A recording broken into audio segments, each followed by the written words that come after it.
I welcome you in this eighth video in the circular series, wherein we'll be discussing the circular number 36 onwards, circular number 36 to circular number 40 in this video series.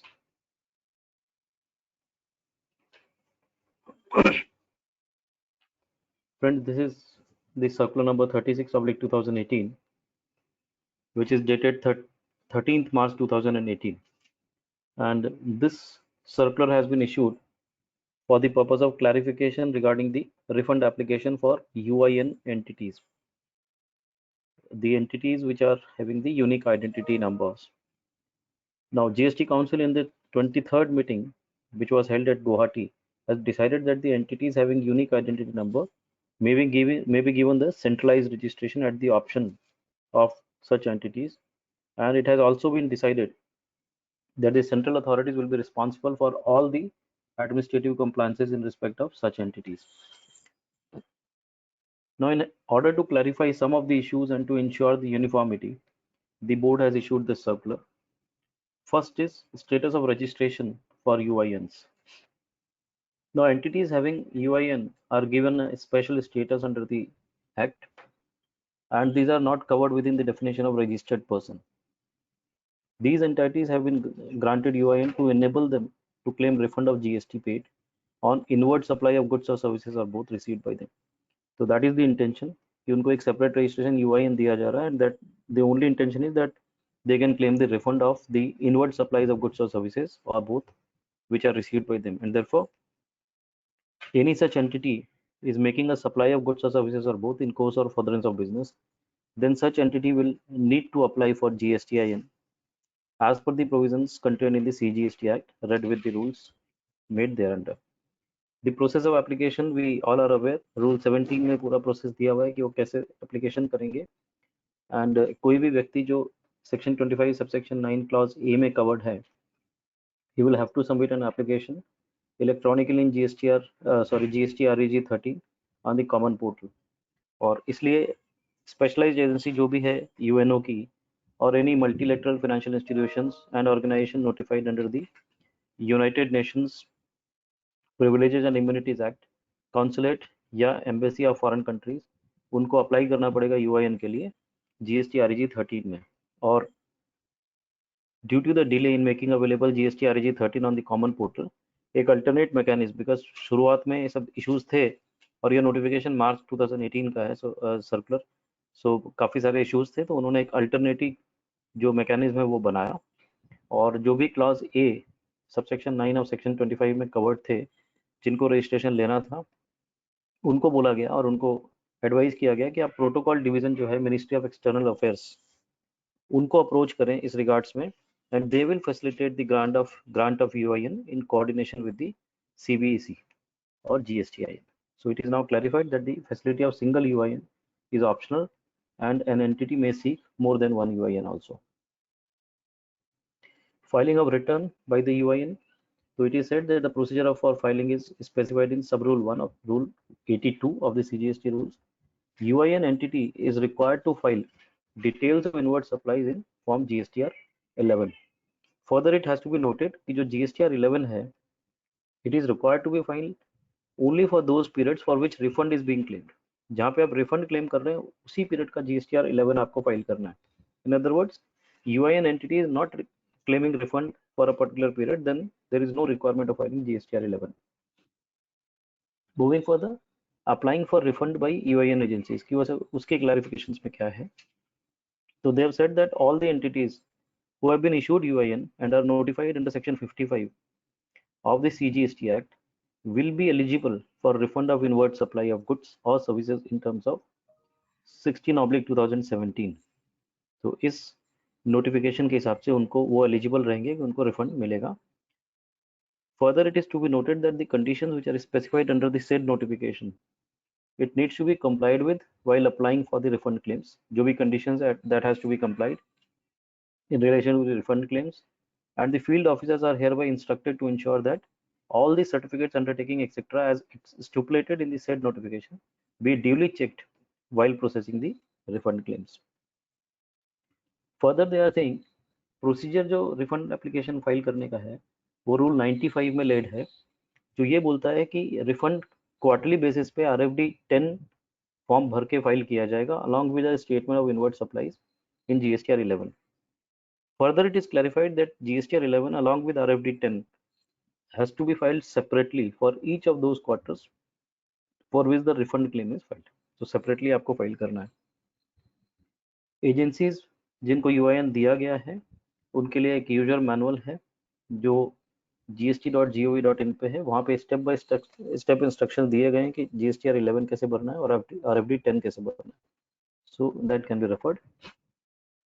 Further, they are clarifying that जो भी entities हैं जो claim कर रही हैं refund RFD 10 में, so they have to submit the printout of RFD 010, RFD 10 to the jurisdictional central tax commissionerate.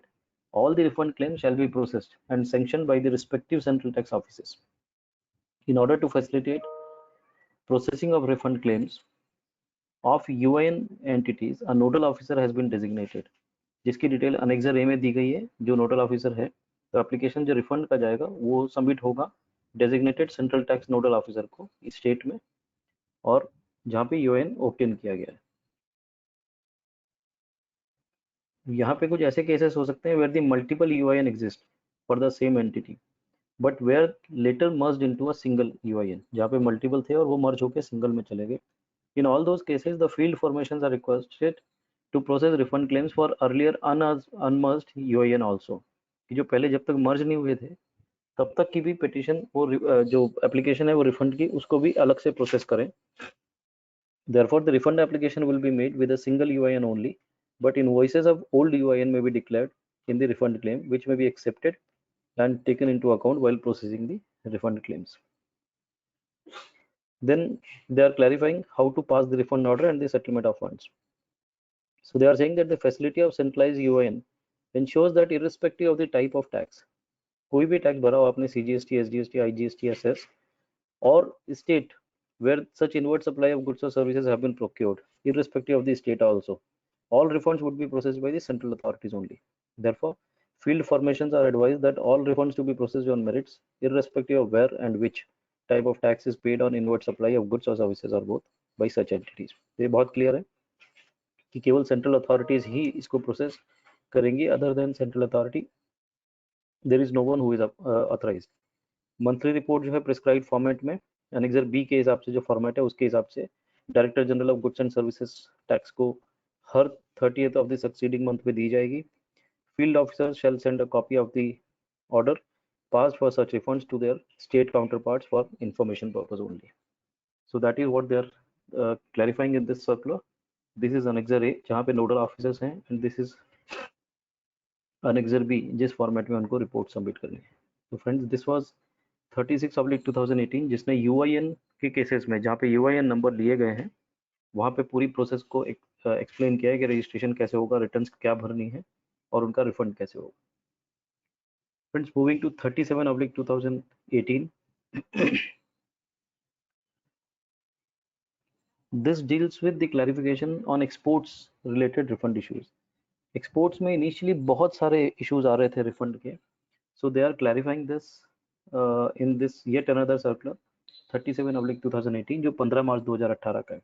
Friends पहले भी हमने देखे 2/2017, फिर 17/2017, फिर मेरे ख्याल से 4/2017, 24/2017. तो ये सारे सर्कुलर थे जो आए थे और जहाँ पे काफ़ी सारे इश्यूज को क्लियर किया गया. और फ्रेंड्स 125 नंबर का सर्कुलर है, 125 number, that is the circular which is superseding, rather all these circulars are overridden by that circular 125 number.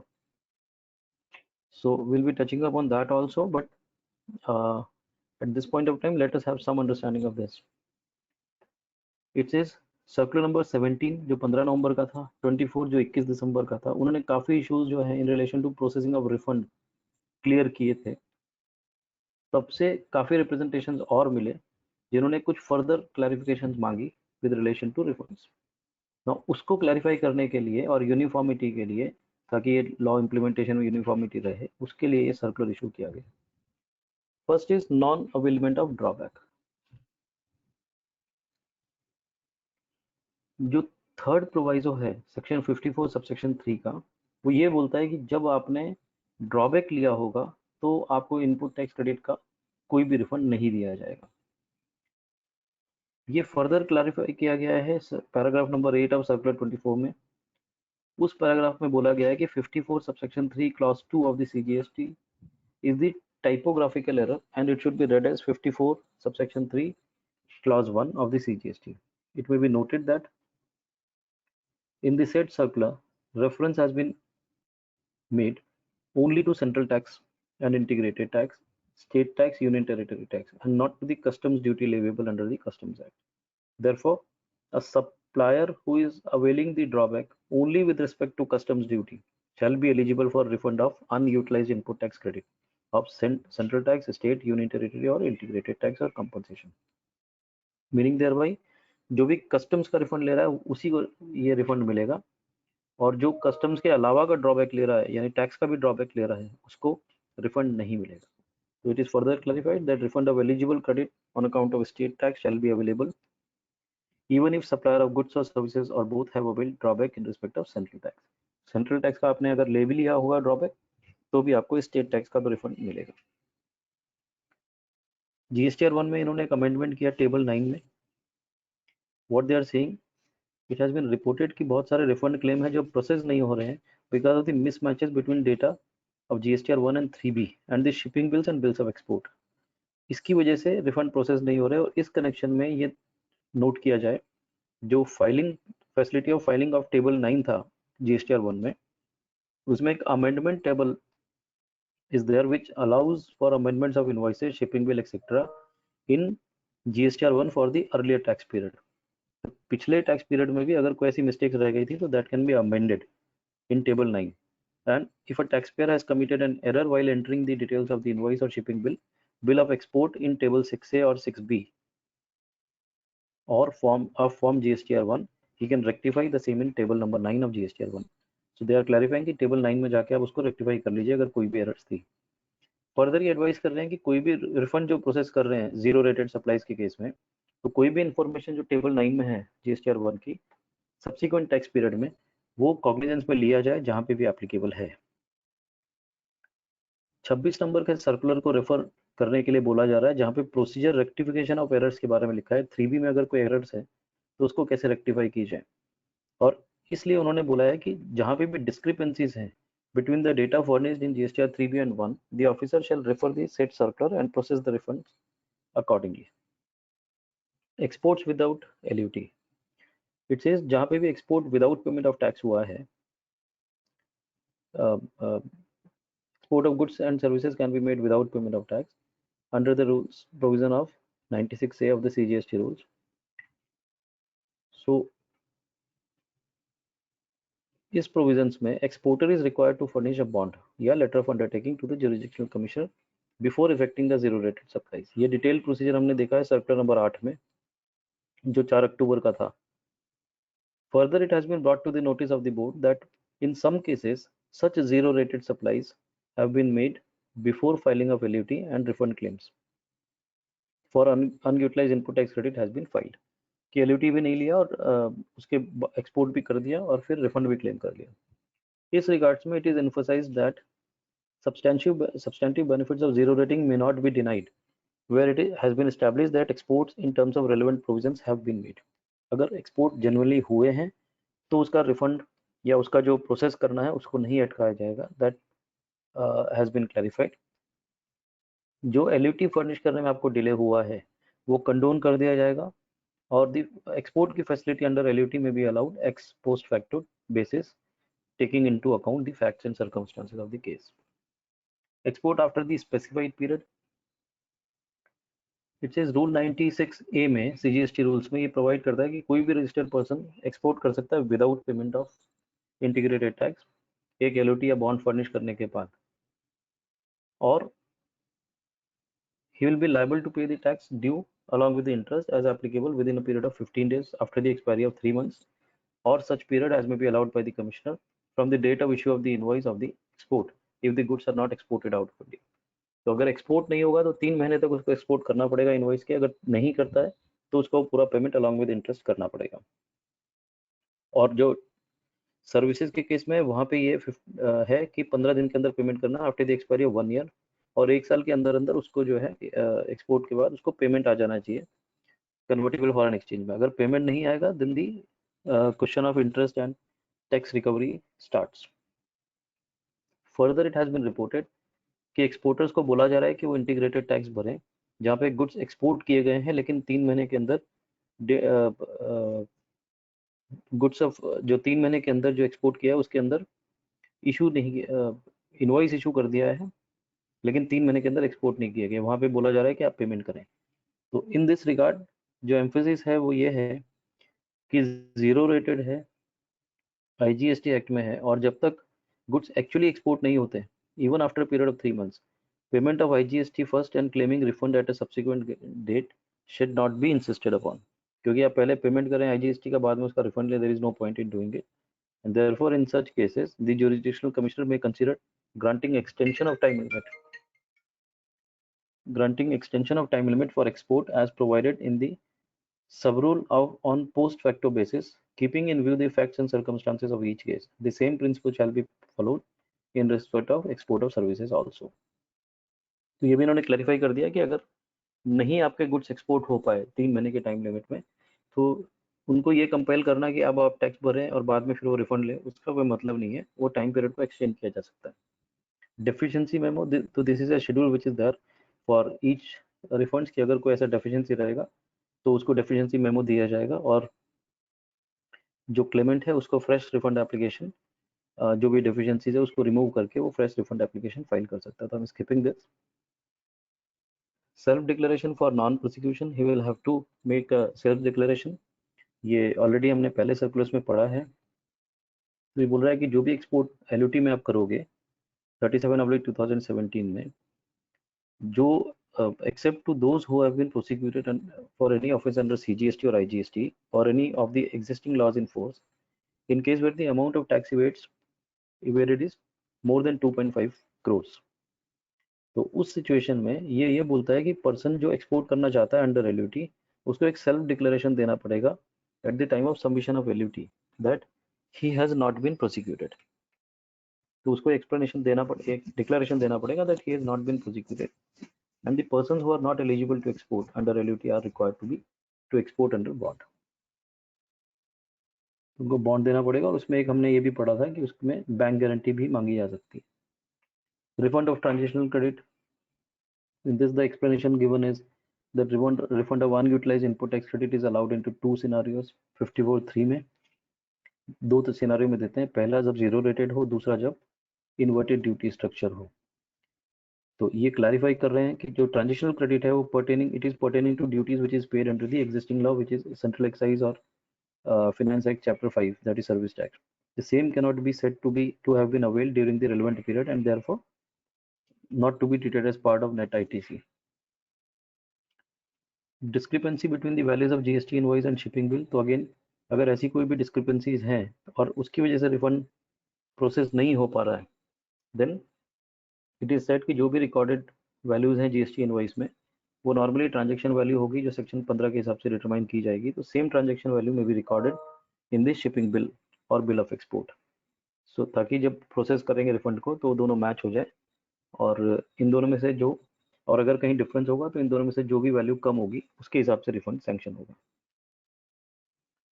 Refund of taxes under the existing loss, so it is said subsection 345 of 142 of the CGST provides that refund of tax or duty under the existing law shall be disposed of in accordance with the provisions of existing law. जो भी existing law के provisions है accordingly वो दिए जाएंगे. Further it is observed कि कुछ tax board ने RFD 01A में अप्लाई कर दिया है मैनुअली, तो उसके रिगार्ड्स में भी फील्ड फॉर्मेशंस को एडवाइस दिया जा रहा है कि वो सारे एप्लीकेशंस को रिजेक्ट कर दिया जो पास्ट पीरियड की हैं या पुराने लॉ में है, और उसका रिजेक्शन ऑर्डर एक PMT 03 में पास कर दिया जाए और कम्युनिकेट कर दिया जाए कॉमन पोर्टल पे RFD 01B में. और जो प्रोसीजर लिए गए लेट डाउन है एग्जिस्टिंग लॉ में सेंट्रल एक्साइज या सर्विस टैक्स में, उसको रेफर करके उसको फॉलो किया जाए जो रिफंड एप्लीकेशन है उसको पास करने के लिए. Filing frequency of refund, it can be on the basis of tax period. Monthly भी आप फाइल कर सकते हैं और अपने हिसाब से आप फाइल कर सकते हैं. तो it has to be basically on tax period basis. I would suggest it has to be monthly basis. कुछ सिनेरियो ऐसे हैं जहाँ पे exports may not have been made in that period in which the input or input services were received. Input मिला लेकिन उस दिन export नहीं हुआ, तो जो आपकी फॉर्मूले उस फार्मूला को आप लगाओगे तो उसमें तो जीरो आएगा रिफंड के लिए, जबकि नेक्स्ट मंथ में आपकी परचेज नहीं होगी, एक्सपोर्ट होगा। तो यहाँ पे उन्होंने क्लबिंग अलाउड कर दिया कि इस केसेस में there may be cases where the export may have been made in a period but no input tax credit has been availed in said period.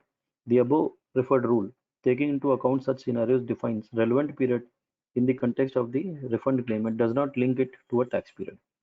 And therefore, it is clarified that वो अपने option में may file refund claim for one calendar month, quarter, or by clubbing the successive calendar months or quarters. The calendar month, quarter for which refund has been filed, however, cannot spread across different financial year. तो एक financial year में वो एक महीना, 2 महीना quarterly या अपने month से क्लब करके he can file the refund. BRC and FIRC for export of goods. Further, it is being clarified that realization of convertible foreign exchange is one of the conditions. In case of export of goods, realization of consideration is not a precondition, but in case of services, it is the precondition that you must have received the payment within 1 year. तो rule 89(2) CGST rules का बोलता है कि statement जो contain करेगा number और date of invoices और BRC या FIRC is required in case of export of services. And therefore, it is clarified that insistence of proof of realization of export proceeds for processing of refund claims related to export of goods has not envisaged in the law and should not be insisted upon. But friends, आज हम ये video record कर रहे हैं which is April 2020 और एक notification 16/2020 आ चुका है जहाँ पे इन्होंने ये बोला है कि अब गुड्स के केस में भी the payment will be important and they will have to see whether the payment has been received within the reasonable time as per FEMA or not. So वो नोटिफिकेशन भी आप इसके साथ पढ़ें 16/2020. Supplies to merchant exporters again 40/2017 और 41/2017 ये दो notification है CGST और IGST में जो 23 अक्टूबर के हैं विच सेज कि कंसेशनल रेट पे आप एक्सपोर्ट कर सकते हो, वेरिन आप मर्चेंट एक्सपोर्टर को दोगे। क्लैरिफाई कर रहा है दैट जो भी कंसेशनल रेट पे आप तो कर रहे हो वो सब्जेक्ट टू सर्टेन कंडीशंस हैं और ये बेनिफिट जो है वो ऑप्शनल है। So the option may or may not be availed by the supplier or the recipient, and the goods may be procured at the normal applicable tax rate. So this is just an option. You can opt for that option or you may not opt for that option. Requirement of invoices for processing of claims of refund. So further it is saying कि भाई आपको ये जो information जो refund आप मांग रहे हैं उसकी invoices तो आपको चाहिए ही चाहिए. So they are invoicing कि जो भी specified statements है which is required for the processing of refund claims, because the details of outward supplies and inward supplies would be available on the common portal, which would be matched. Most of the other information like shipping bill details etc would also be available because of the linkage of the common portal with customs system. However, because of the delays in operationalizing the requisite modules of the common portal, काफी cases में suppliers के ऐसे हो गए कि invoices जो है वो एक्सपोर्टर जो रिफंड मांग रहा है वो अवेलेबल नहीं है, एंड देयरफॉर रिफंड प्रोसेस करने के लिए इनपुट टैक्स क्रेडिट को वेरीफाई करने के लिए जो इनवॉइस की डिटेल्स है वो जरूरी है। एंड कंप्लीट इलेक्ट्रॉनिक इन्वायरमेंट जो है ये डिपेंड रहे करता है कि सप्लायर ने इंफॉर्मेशन किस तरीके से डाली है सिस्टम्स पे। फिर भी रिफंड क्लेम देना ही है रेसिपिएंट को सेमी इलेक्ट्रॉनिक इन्वायरमेंट में। It is completely based on the information which is provided by them and it is necessary जो इनवॉइसेस वो दे रहे हैं उसको एग्जामिन किया जाए। तो जो लिस्ट ऑफ डॉक्यूमेंट्स है डिफरेंट तरीके के रिफंड क्लेम्स के लिए वो नीचे टेबल में दी गई है and these are the documents which have to be filed for the purpose of claiming refund. और ये जितने भी इंस्ट्रक्शंस थी ये 1 जुलाई 2017 से इफेक्टिव की गई हैं। So friends this was 37/2018 dated 15th March 2018. 38 is very detailed circular with relation to job work, so I would suggest that we'll record it separately. We'll have a separate video only for circle number 37. Moving to section to circle number 39. Circular number 39 is again saying that on 3rd April this circular is issued and they are saying that we are setting up an IT grievance redressal mechanism to address the grievances of the taxpayers due to the technical glitches of the GST portals, we all are aware कि किस तरीके से IT का इनका जो technical glitch को दूर करने के लिए जो इन्होंने सेल बनाया है, जहाँ पे आप कोई भी अपने ग्रीवेंसेस लॉन्च कर सकते हो. So they are explaining that. So I think this may not be that much relevant as of now. क्योंकि हमको सबको पता है कि किसको आप कंप्लेन करना है, कैसे करना है. नोडल ऑफिसर्स भी उन्होंने अपॉइंट किए हैं जो आइडेंटिफिकेशन कर रहे हैं इश्यूज का, और accordingly they are trying to give the suggested solutions. Suggested solutions भी जो उन्होंने दिए हैं इस सर्कुलर में वो यही है कि काउंसिल का सेक्रेटरीट है, इट विल ऑब्टेन कि इनपुट लॉ रिव्यू कमेटी या लॉ कमेटी का क्या है, जहाँ पे भी नेसेसरी है उनका इनपुट लेगा और proposal of GSTN meeting call करेगा जीआईसी का to examine the proposal and take decision thereon. Then committee shall examine and approve the suggested solution with such modifications as may be necessary. और IT grievance redressal committee जो है वो directions देगी GSTN को कि field formations tax administration का implementation, इस law के अच्छी इम्प्लीमेंटेशन के. Then all these things are as per me are not relevant as on date, so I'm not touching upon this. I'm just skipping it. 39 of 2018, and we'll move to the 40 of 2018, wherein again they are clarifying certain things with respect to the uh, furnishing of bond or LUT. So this 6 अप्रैल 2018 का है, 40 of 2018. Now this circular says कि we have received various communication from the field formation and exporters that LUT being submitted online, RFD 11 में जो LUT file करी जा रही है वो विजिबल नहीं है जुरिडिक्शनल ऑफिसर को, सीबीआईसी की साइड वालों को और कुछ स्टेट ऑफिसर्स को. देयरफॉर एक रिक्वायरमेंट फील करी गई कि इसमें क्लैरिफिकेशन किस तरीके से LUT एक्सेप्ट करेंगे सबमिट होने पे must be given. So accordingly in partial modification of circular 8 of 2017 जो 4 अक्टूबर का था, said circular is hereby replaced by the following form of LUT. they are saying exporters जो हैं उनको फिल करना पड़ेगा, सबमिट करना पड़ेगा RFD 11 कॉमन पोर्टल पे, और LUT shall be deemed to be accepted as soon as the acknowledgement for the same bearing the ARN application reference number is generated online. Second, documents जो LUT के लिए है, no documents needs to be physically submitted to the jurisdictional officer for acceptance of LUT. कोई documents नहीं, acceptance of LUT or bond. It shall be deemed to have been accepted as soon as the acknowledgement for the same that is bearing the ARN is generated online. If it is discovered that the exporter whose LUT has been so accepted was ineligible to furnish LUT as per 37 of 2017 जो notification है उसके हिसाब से वो ineligible था, then the exporter's LUT will be liable for rejection otherwise, and in case of rejection the LUT shall be deemed to have been rejected ab initio, otherwise that will be a valid. As soon as ARN is generated it will be valid. उसके बाद 37 of 2017 में अगर वो invalid declare होता है notification में, then it will be deemed to be invalid from ab initio date. So friends, this was the discussion of circular number 36, 37, 39 and 40. 38 will be recording separately. So till that time, I'm thankful to each one of you for the patience hearing. Thank you friends. Thank you very much.